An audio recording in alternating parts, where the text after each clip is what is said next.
Hi everyone, in front of me I've got a VIVO V50 Lite, and let me share with you how to update the apps on this device. So, two very important things before we'll start. First of all, make sure that you've got the internet connection because it is required, and I highly recommend to use Wi-Fi instead of mobile data to avoid some charges. And the second thing is that you will be able to follow all of my steps if you've got your Google account added to the device.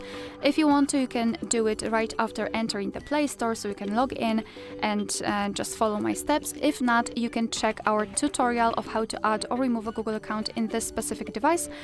So if you don't want to do it alone, you can just follow this tutorial. So after that, simply tap on Play Store, and right now tap on this circle in the right upper corner, which is your account. Then let's tap on Manage Apps and Device and tap on Manage.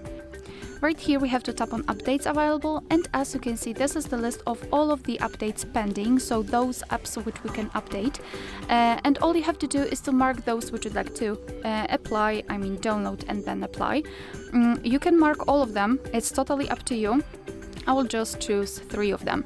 So just mark the apps you'd like to update and tap on this update icon in the right upper corner. And now your device will download the updates, and after that they will be successfully installed and automatically updated. Alright, so that will be all. Thank you so much for watching. Please hit the subscribe button and leave the thumbs up.